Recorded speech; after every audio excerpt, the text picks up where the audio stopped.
Beautiful morning mga kabahay! Welcome back to our YouTube channel. Today, dadalhin ko kayo sa isa sa pinaka-affordable na house and lot project here in Cavite. For as low as 6,750 per month, meron ka ng brand new house and lot. Excited ka na ba? Keep on watching!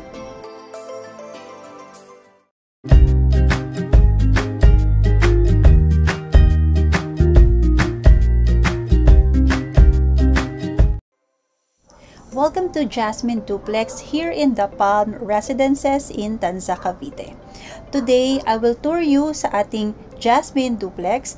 Pero bago po tayo magsimula, kung kayo ay bago pa lang sa aming YouTube channel, huwag po ninyong kalimutan i-click ang subscribe button at i-click mo na din ang notification bell para ikaw ay ma-update sa aming susunod na house tours. Tara, pasukin natin ang Jasmine Duplex. Pero bago natin pasukin ang Jasmine Duplex, pag-usapan muna natin kung saan ito located.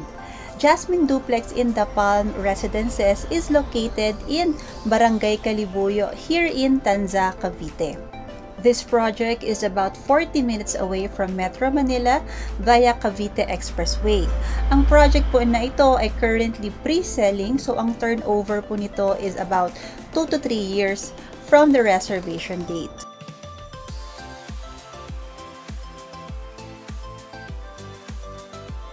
Let's start the house tour for Jasmine Duplex here in the Palm Residences in Tanza, Cavite.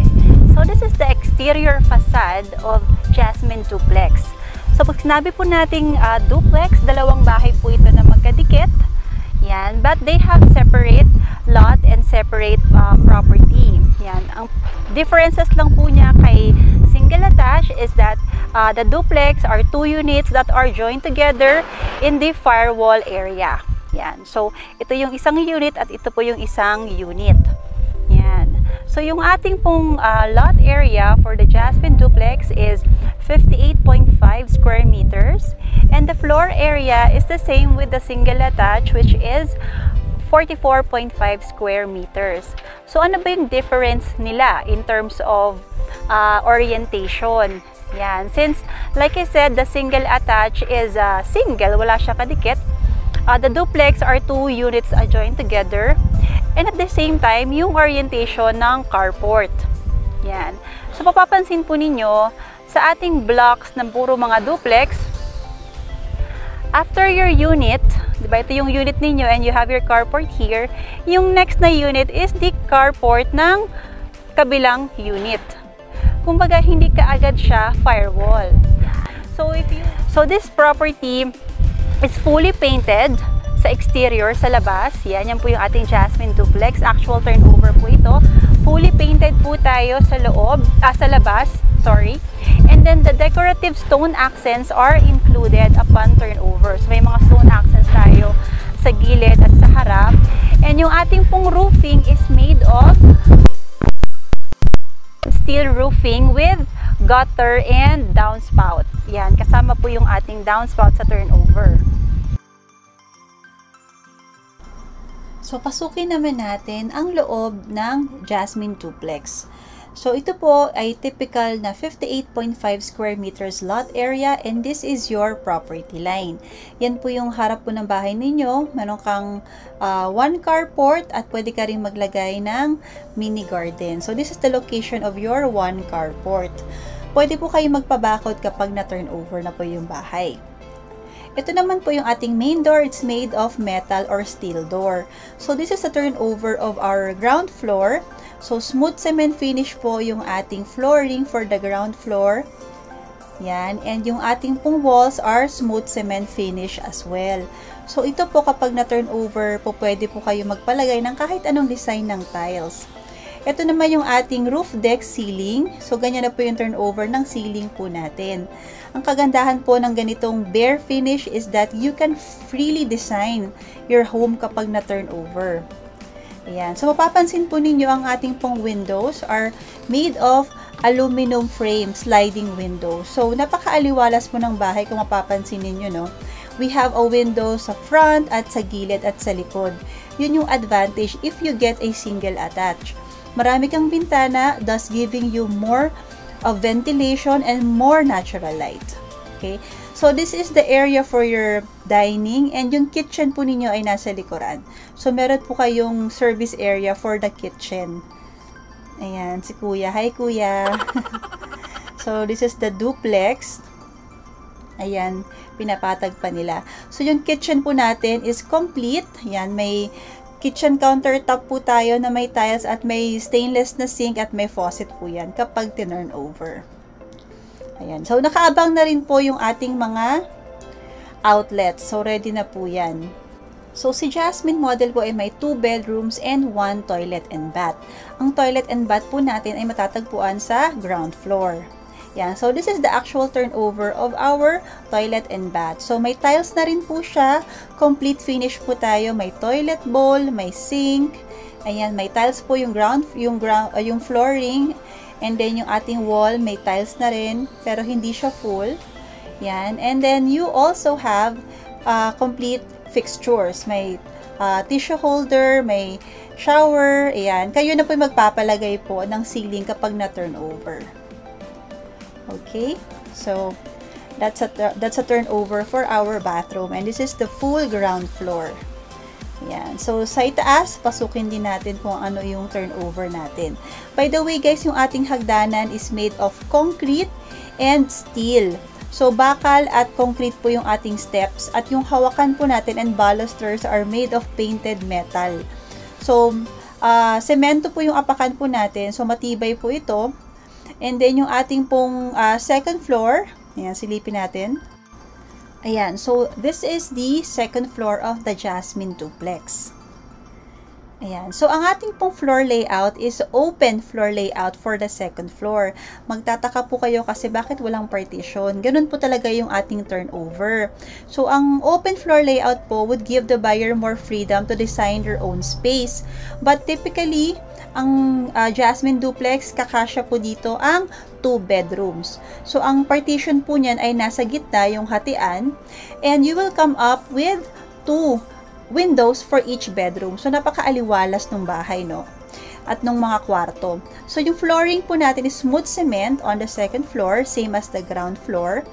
And yung ating pong mga walls are smooth cement finish as well. So, si buyer na po yung magpapalagay ng tiles at magpapapintura kapag na-turn over yung bahay. Yung ceiling po natin is open. Yan, kayo na po yung magpapalagay po ng ceiling. So, may design po kayo kung gusto nyo siyang palagyan pa ng high ceiling or palalagyan mo siya ng mini attic, it's up to you.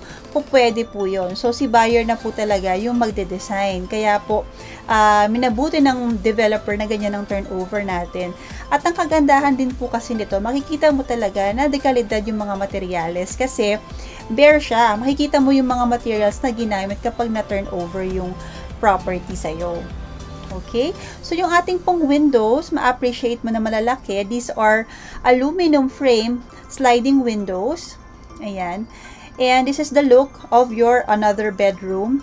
And another tip pala guys, since toilet and bath po yung nasa ilalim ng part na to, you can actually put another toilet and bath on top of the ground floor na toilet and bath para meron ka ng toilet sa second floor.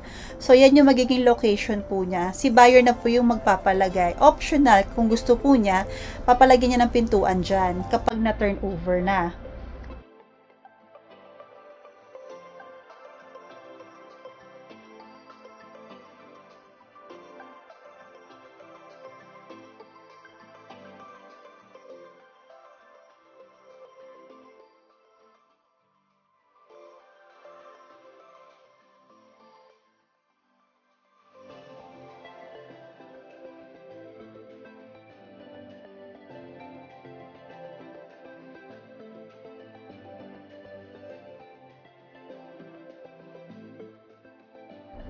Pumunta naman tayo sa sample computation ni Jasmine Duplex.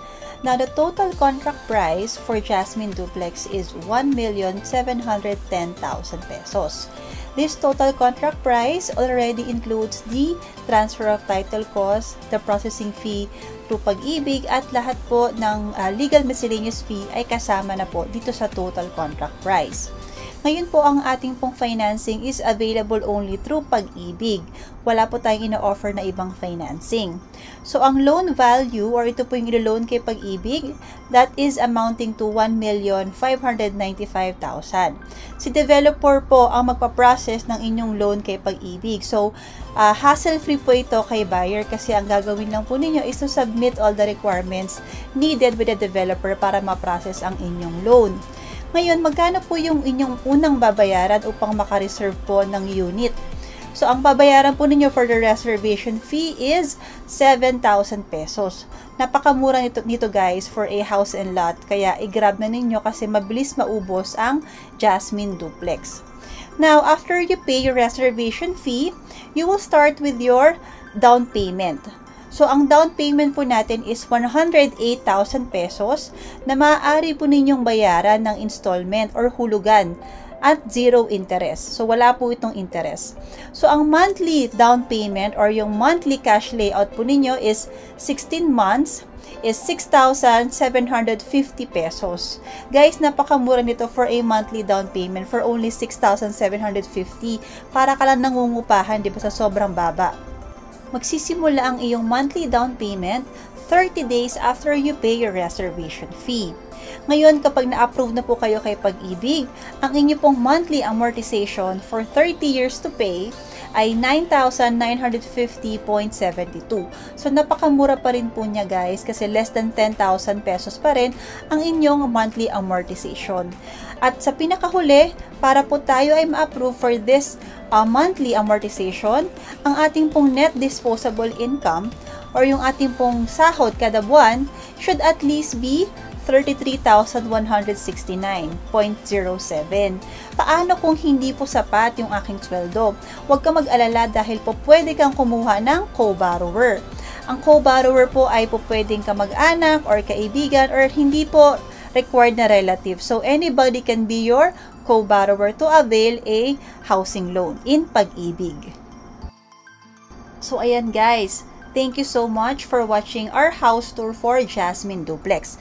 Kung kayo po ay interesado at nais po ninyo mag-avail ng unit, maaari po ninyo kaming makontak through our contact form on the description box below. Kung kayo po ay nag-enjoy sa video na ito, huwag po ninyong kalimutan i-click ang thumbs up at mag-subscribe po kayo sa aming channel upang kayo po ay ma-update sa mga susunod naming house tours. Muli, ito po si Sulit Homes Cavite, your dream home, sweet home, sulit home. Bye!